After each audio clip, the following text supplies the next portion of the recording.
Binagyo ang bati. Wala dyan, ma. Sarado dyan sa likod. So, ayun. Binagyo siya. Tarantado, kinarma! Ano, basang-basa.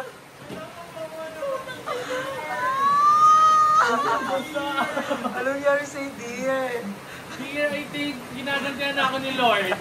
Sinasadya nung pag-alis ko sa kaumulan ng malakas. Pakaligo mo lang. Feel mo galit siya? Oo. Feel ko may tampo siya sa'yo. Gina-joke time mo ko lagi. Oh, ito bagyo. Tapos nakakaloka pa. Di ba uminto kasi kami ni Kuya? Tapos pinagre-raincoat niya ako. Sabi ko, hindi Kuya kasi humina na din ulan. At saka ayoko ng raincoat. Ang baho kasi minsan. Pag under na, may palakas ng palakas. Simula Gen, hanggang 3. Sabi ko lang, dito ulan pag dito. Ang lamig. Ha? Ang lamig. Natatawa na lang ako sa utak ko. Tarantado, bakit ganitong pagsubok? Kasi ito pang cellphone ko nababasa. Sabi ko laro 7 months to pay pa. Pero at least nandito ka na, di ba? Ayun nga ang mali. Sana natulog na ako. Alam mo, yung... Ay, may damit siya. Ay, yung panda na binili mo sa... Hindi ko nalalaban yun. Nando ako. Madaming-damit ng malaki. Ito na lang. Ayaw mo. Nakisado at akin ako. Hindi, itong shirt ko, itong blue. Itong mayroon pa dito. Walang kasyang damit sa akin dito. Alam mo, nung nabasa ka, parang ang bigat-bigat mo. Parang ang sarap pigain ang mukha mo, tapos ang daming lalabas sa tubig. Gogo, aliw. Ito nga, itong shirt na to, itong blue. Wala pa naman akong brief. Ayan, kasyenta. Ayan. Grabe, Maligo dear. ba dapat? Yes, dear. Kailangan mo maligo, dear. Yung ayoko na, akin na galing eh. Ayan na lang. Ayun, tsaka yan. Gusto ko yan. Para mauwi ko din. Ayan, green. Yan, green. oo, galing pa sa lumin. Kasya ba sa iyan? Karma to. Sorry, Lord. At least fresh pa din. Buo ka pa din. Buo ang eyelash ko. Yes, ito talaga buo ginano ko ang talaga helmet pababa. O, baka di ka pwedeng hanginin, 450 ka. 450 ka. Pumaldo nga, lalagnatin naman. Pero fresh. Ayun ang importante. Bakit ba kasi pumunta ka dito? Pag pinabasa ko yung chat dyan, sasapakin kita. So, ayaw pa naman ako paalisin ni Mama. Kasi gabi na daw. Tapos di ko alam na umuulan. Si Kaka, pinakayo ko pa naman yung ligo-ligo. Buhos mo lang yan. Paano tayo nito? Insert. Paano tayo nito? Magkakapi pa tayo. Ang dati matapis ang ulan. Gusto ko mamasakot eh. Ang kabog. So, maliligo mo na ako, guys. So, ayan, nababalo si Manda. May puka na naman dito sa bahay. Hindi ko alam kung kanino to. Kapit bahay ba to? Or mukhang buntil. Kaya, di ba bawal hawakan yung buntil? Ay, parang siya, may ubo nga yan siya. Oo, parang may eh. Sobrang lambing niya. Hindi na ka naalit. Hindi na nakakwarto ka. Hindi ka mag-iit eh. Oo. Pag nakahiga ako, tatabi lang ka. Sabi daw nila, swerte ang pusang orange. Ito ba? Kaya magdala ka ng maraming pera. maraming pera. Para bigyan din natin yung sila. Yan eh. Lagi na ka dito guys. Hindi na ka naalit. Ito yung white sana. Kaya lang yung white. Pawala-wala. Parang may nag-aalaga din kasi sa kanya. Yung tapat natin. Parang inaalagaan din Ikaw, siya. dito ka na. Dito Alam mo, na matagal siya. ko lang yung magkaroon ng pusa. Kaya lang, lagi ako nakakapulot sa daan. Laging namamatay din. Huwag kasi yung baby. Hindi, Yung kailangan pa ng nanay. Nakikita ko kasi sila sa daan. Parang walang walang... Parang iniwan lang sila iniwan doon. na kawawa. Pero binabalikan niya ng nanay. Oo ba? O pinatay ko pala sila. Hindi, pero yung iba talaga wala. Inaano na talaga. Yung isa na pulot ko sa may ilalim ng puno. Parang iniwan talaga. Dito ka ng mga anak ha, para may apo na ako. Sana tatlo anak niya. Sana marami kang anak. Swerte Para daw pag masaya. tatlo ang anak eh. Para masaya, the more the merrier. So ayun guys, nakakaloka yung nangyari sa akin kagabi. Supposedly, kaya ko talaga pumunta doon is magko-coffee kami nila Aye. But sadly, ayun nga, umulan. I don't know kung may bagyo ba, pero ayun nga, rainy season na kasi. So yun, sobrang basang-basa ako. So basically, to cut the long story short, hindi kami nakapagkape guys. Kasi nga umulan. Pero kasi kami pinagkakapihan doon na 24, actually naman 24 hours, hanggang 3 AM. Tapos maganda yung place. Kaya sana sabi ko, sige mag-vlog ako doon. Tapos, nakailang coffee na kami din. Pero hindi namin nabablog. Pero yun nga, hindi kami nakapag-vlog. Kasi nga sobrang lakas ng ulan. So, ang ending, dahil pa sa pagpunta ko doon, nakalmot pa si Aye sa muka ng pusa. So, abangan niyo yun sa vlog niya. Hindi ko alam kung sino mauna mag-upload sa amin, pero for sure upload niya yun ngayon. Panoorin niyo yun sa vlog niya. Yan, nangyari sa kanya. Nakaloka, nakalmot siya sa gilid ng ilong niya. Nakita yun sa live ko.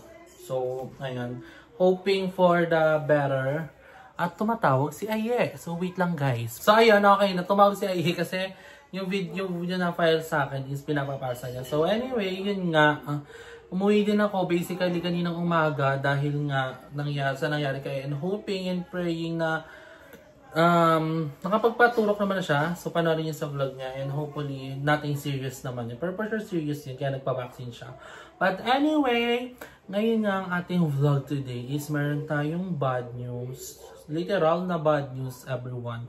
Like every one of you is asking me about sa bahay na nangihinayang, yung sa lumang house namin na sana binenta na lang, sana hindi na lang sinurrender para may hindi sayang, sana binenta, sana pinasalo na lang, ganyan-ganyan. So lahat po yun guys, nabanggit ko naman sa inyo, na-explain ko na sa inyo is ginawa ko na lahat ng best ko. Trinay ko yun ibenta, trinay ko yun ipasalo. Madami ako nakausap ng mga client na iba't ibang taga-ibang bansa na nanonood din naman sa vlog ko. But, yun nga, sadly, wala talagang kumuha. For almost 1 year na binibenta yung bahay namin is may mga nag-inquire, like nagpakita talaga sila ng interest dun sa house. But sadly, kapag nandun na sa mismong proseso yun, nagka-cancel sila last minute. So, ang pinaka-best solution nga namin is yung to surrender para may mga kaming refund. And everyone, yung iba sa inyo, is alam yung Maseda law, which is kapag nakapaghulog ka for 2 years, for 2 years daw, meron kang percentage na makukuha kung magkano yung total na nahulog mo. So, kumbaga merong refund. Which is I'm aware also kasi that's the reason why I surrendered that house. Kasi mismong office nung subdivision namin yung nagsabi na it's better to surrender kasi nga pag narimata ka, parang kakaroon ka na ng bad record tas no refund pa. So yun, nung nakapag-decide na ako na we need to leave that house and kailangan na namin lumipat para ma-process lahat na mga kailangan na papers. So yun na nga, nakalipat na kami dito, umalis na kami doon, nabigay na lahat ng mga papers. And last week actually, nakompleto na namin yung mga requirements. Yung picture ng bahay na empty, na wala nang gamit. Susi, napadala na namin sa office. Tapos, Meralco bill na wala na kaming balance. Same as sa water, na wala na kaming balance. Then, ayun, syempre lahat ng mga papers. And thank you so much kay Ate Suzette kasi siya nag-asikaso lahat nun ng ating requirements. Kasi actually, yung house namin doon is nakapangalan kay Ate Suzette. Kasi, yung bahay na yun na kinuha namin, I was 17 years old, if I'm not mistaken, 17 or 16. Tapos si mama naman at that time is senior. So, ayun. Wala talagang, walang choice. And si Ate Suzette mismo, sabi namin na, sige Ate Suzette, sa'yo na lang ipangalan. Since magkamag-anak lang din naman kami, Tapos kami din yung time na magkakasama nun. So, ayun. Kaya nakakuha din kami ng bahay. And, doon din yung time na kaya hindi kami nakakuha ng mga pag-ibig. Hindi namin siya in-apply sa pag-ibig. Sa Ate Suzette, walang pag-ibig. Si Mama ata meron. Pero ayun nga, bawal nga kasi ipangalan na sa may senior yung bahay. Parang isa yun sa requirements nila. Siyempre, as minor din, bawal din ipangalan sa akin. So, ayun nga kay Ate Suzette. Kaya thank you so much kay Ate Suzette for all the ganaps na ginawa niya sa house namin. Especially Cadena family kasi sobrang grabe din talaga yung help nila sa amin. Through difficult times, sobrang dami nangyari guys. Last year.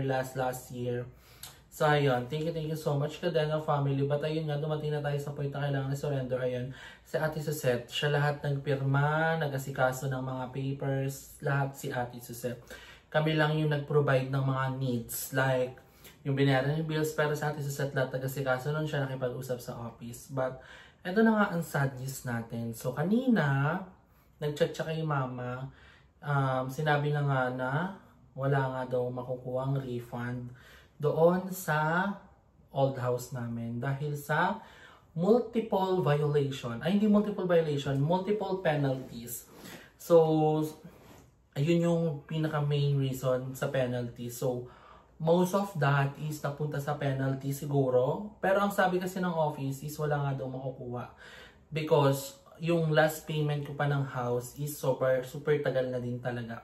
So, that's the main reason. Hindi na para itago sa inyo. Binablog ko na din naman na to. So, yon. Kaya yun yung pinaka-best solution namin noong una is ibenta para may makuha pa din kami. But sadly nga, isa sa pinaka-factor, hindi daw na pasok sa Macedalo ang ating house. Kasi yung Macedalo, i-apply yun talaga actually. Hindi naman sila nagbigay ng assurance sa akin na may Macedalo or may refund kami makukuha. Ang nakalagay naman dun sa paper is may makuha kaming refund if applicable sa Macedalo. So, ayun. Sige nga, sinabi na ni Ate Suzette kanina kay Mama na walang makukuha. And syempre, initial reaction ko, noong una kasi talaga, to be honest, hindi na ako nag-expect na may makukuha refund. Like, ayokong mag-expect kasi syempre, mas malulungkot lang ako pag nag-expect ako. So, ang sabi ko sa utak ko lang, pag may refund kami nakuha, edi bongga, pasabog, ganun. Parang thank you kasi may nabalik sa amin. Pero if not, if wala, ganun talaga. Parang magiging lesson, super lesson talaga siya sa life namin, ng family ko. Literal na lesson learned na hindi na dapat maulit na mistake sa mga susunod pang mangyayari sa buhay ko. So, sadly, yun nga, wala. Nasayang lahat ng mga nahulog namin doon. And tinulungan din ako nung nila mami nung naghuhulog pa ako, nung nag-i-start pa ako. Nung nga pa nung hindi ko na din kaya. And yung namin, yung nakuha namin sa kainin, actually, dun lang din napunta. Ang mali lang namin, sana pala, nung una pa lang, huwag na tayo mag-ganon actually. Wala na, tapos na. Huwag na tayong may regrets. Kasi lalo lang tayong manghihinayang. Pero, yun nga, if ako, masasuggest ko sa inyo, syempre, sa na-experience na ganito and sa mga future na bibili ng house. And, ayan, syempre bagay naman na sa akin magbigay ng lesson kasi nga meron naman na nangyari sa akin na mali. Tapos, na pwede kong sabihin sa inyo na pwede nyo ma-apply pag bumili kayo ng bahay, ganun. So, it's better to save talaga ng money and wag basta-bastang impulsive sa mga gagawin sa bahay. Lalo na kung wala ka pang enough savings and hindi mo alam yung mangyayari talaga sa future mo. Totoo talaga yun. Dapat talaga nag-iipon. Dapat talaga hindi basta one day millionaire. So, ayun. Hindi na ako magsasabi ng regrets ko dito kasi wala naman na akong magagawa. And ganun talaga ang life. Mayroon tayong mga matututunan na lesson na kahit sobrang sakit, wala na tayong magagawa. Kaya the best thing that we can do is to move on and ipagpatuloy yung life. And syempre, may natutunan tayong lesson doon na which is dadalhin natin yun for the rest of our life. And hopefully, pag nakaipon nga ako guys, kaya ayan, almost everyday tayo nag-upload ng vlog as much as possible. Hanggat may mabablog, ibablog. So, ayan, syempre mag-i-start na din tayong mag-ipon. So, kapag nakaipon-ipon tayo, ayan, ibablog ko din naman yun. And hopefully, Lord, with God graces, ayan, makakuha tayo ng bahay uli. And malay mo, may mas better na plan si Lord talaga for our family. So, I'm so excited for that na mangyari yan and ma-share yan sa inyo. Kasi syempre, part din kayo ng aking journey. And thank you so much to everyone na sumusuport talaga sa family namin. Like, syempre, nung una, natatakot talaga akong i-share sa inyo na wala na nga kaming bahay. Kasi nga for sure, sobrang dami kasing haters talaga. And I don't want that na magamit yun against me, yung pagkawala ng bahay ko. Kasi nga, ayokong maano nila yung weakness ko. Kaya that's why I always strong sa mga vlog. Parang lagi akong strong personality kasi ayokong magamit nila yung mga kahinaan ko against me. So I hope you get me. Naiintindihan niyo ba? Pero for sure naiintindihan niyo naman kasi matatalino naman ang ating mga viewers na mga fairies. So, ayan. Hindi naman kayo mga toxic, kami lang. Charis. So, ayun. And ayun, shinare ko lang din sa inyo nga na wala tayong nakuha ang refund. And ayun nga, sobrang nakakalungkot. Actually, ang total nga na nahulog namin dun, ang sure ako is 1.5 M. Yun. 1.5 or 2M. Hindi ko sure, hindi ko na inalam, hindi ko na make sure, pero nagbayad pa kasi kami ng 400k doon nakaraan eh. nung pagkakuha namin ng bayad sa kaingin, nung na-demolish kami, nagbayad din. Doon din napunta yung ano. Kaya sobrang sayang talaga. Sana pala una pa lang, sinorender na namin. Di na namin binayad yung 400k, pero may pera kami. Pero, yan, that's life. And pag nakaipon-ipon naman tayo ulit, malay mo, mag-multiply yung 400k sa times 10, times 20, times 30. And pagsisikapan pa natin lalo ko, pagsisikapan ko. And to give the best to my family. Lahat naman tayo, yun yung wini-wish natin sa family natin, na mabigay natin lahat ng mga best para sa kanila hanggat nandito sila. Kasi hindi naman natin alam kung ano mangyayari bukas, next day, next month, next year. Kaya hanggat, ayan, nandito sila, ipa-feel natin and gawin natin yung best natin every day. So, ayun lang. Share ko lang yun sa inyo, guys. Actually, pinag-isipan ko mabuti yun. Yung share ko ba ito sa vlog ko kasi baka nga yun, mababash na naman ako. Pero, ang iniisip ko na lang talaga, since inopen ko naman na sa inyo itong about sa bahay, why not i-share ko na din sa inyo? And deserve nyo din naman malaman to kasi nga, sinubaybayan nyo ako nung paglipat ng bahay. Then, yung pag-alis namin doon, sa pag-sabi ko sa inyo na wala namin bahay, na sinurrender na namin yung bahay. And for sure, nasa Reddit na naman to. Pero okay lang, guys. Hindi naman ako masyado tinatablan ng mga, ngayon, ng mga haters. Like, hindi ko na siya masyadong feel, hindi ko siya dinadamdam, hindi ko siya ina-absorb. If ayaw niya sa akin, hindi ko, niyo yan, opinion niya yan sa sarili niyo, nairita kayo sa akin.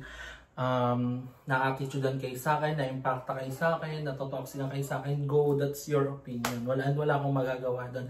As long as alam ko sa sarili ko, and sa friends ko, and sa family ko na wala akong ginagawa na mali, I'm okay with that. So, I'm not people pleaser anymore. Hindi para magpaka-plastic dito, magsasabi ng mga magagandang salita, mabubulaklak na salita. Pero ang ending, hindi naman talaga yun yung totoong ginagawa mo in real life. So, yung mga nakikita niyo sa vlog ko, sa vlog din ng iba, kung ano yung pinoportray ko, ganun talaga ako. Minsan childish, minsan maldita, mataray, impacta, isip bata, yan, lahat ng mga personality ko yan. So, ayun talaga ako. And if di nyo gusto yung anong personality ko, wala nga akong magagawa doon. Pero, and so of course, sa nakaka-appreciate sa akin, nakakakilig, kasi every time na nagko-comment sila about my vlog, alam niyo guys, mas kinikilig kayo kapag kino-compliment niyo yung family ko. Like si William, si Mama, mas kinikilig ako kaysa pag kino-compliment niyo. Kasi, totoo talaga, yun di ba yung sa mga nanay, gusto nilang mas madami nagmamahal sa anak nila kaysa kanila. So, ganun din na-feel ko. Kapag mas love niyo yung family ko, mas feel ko na love niyo din kami. Mas love niyo yung family ko, ganun. Ganun yung nararamdaman ko. Kaya, I'm super happy. At the same time, lalo na pag nagko-comment kayo kay William, ayun, nakakatawa. Sinusupport niyo talaga yung family namin. And of course, gusto ko din mag-thank you nga sa mga Impacta sister ko, sa mga favorites ko. Nalito na din ako, Impacta baka favorites, pero ayun nga, sobrang laki din ng help nila sa akin mentally, sa pagtulong sa paglilipat. And of course, sa lahat ng mga fairy godmother namin, sa mga mom and dad ko dyan, kay Ma'am Shilodi, Ma'am Shi Claude, kay Ma'am Shi Karina, kay Dad Abdul, kay Ma'am Shi Tonet, kay Ma'am Shi Cecilia, kay Ma'am Shi Cecil, sobrang daming fairy godmother. Kay Ma'am Shi Angeline Rose, na isa din sa mga talagang, ay nako, grabing help sa akin last year. Ang lala ng mga support nila sa akin. So I'm super grateful. And thank you so much again sa Kadana family din. Oh, and of course, thank you din kay Mama sa aking support system din. And ayun, sa aking kay William din. So, syempre, gusto ko din mag-thank you sa self ko. Kasi, dati, parang iniisip ko lagi, paano ko malalagpasan itong mga problema nito. Kasi kung mapapansin nyo sa sarili ko, guys, hindi talaga ako ang haba na ng chika ko, guys. Nabuburino ba kayo dyan? Pero, ayun nga, iniisip ko lagi, paano ko kaya malalagpasan itong problem na ito? Paano kaya ito masusolusyonan? Pero, nagugulat na lang ako po, unti-unti nasusolusyonan ko siya, natapos na yung problema na to. Ang next step ko na lang is yung ganyan. Like yung sinasabi sa mga yung sister ko, sa mga favorite sister ko. So, ayun, I'm super happy. So, sisipagan na lang natin uli. Bawi na lang tayo next time. Hindi natin apply ngayon yung kaya to late game. So, ang natin ngayon mantra is, bawi tayo next time. Hindi kinaya siya ng late game. So, I hope na nag-explain ko sa inyo ng maayos. And, ayun. Again, wala tayo na akong refund. Zero mga darn. Pero okay lang yan. So, anyway, thank you so much for watching our vlog today. I hope na explain ko sa inyo ng maayos. Love na love ko kayo. Hindi man parang hindi man bagay sa akin magganto-ganto yung parang keme. Pero ayun, appreciate ko kayong lahat sa support niyo sa akin, sa family ko, and sa mga favorite sister ko. So ayun guys, thank you so much for watching my vlog. Huwag niyo kalimutan mag-like at share sa video na to. And mag-subscribe na kayo sa aking channel, Emma Ondesa. Hanggang sa muli! Bye!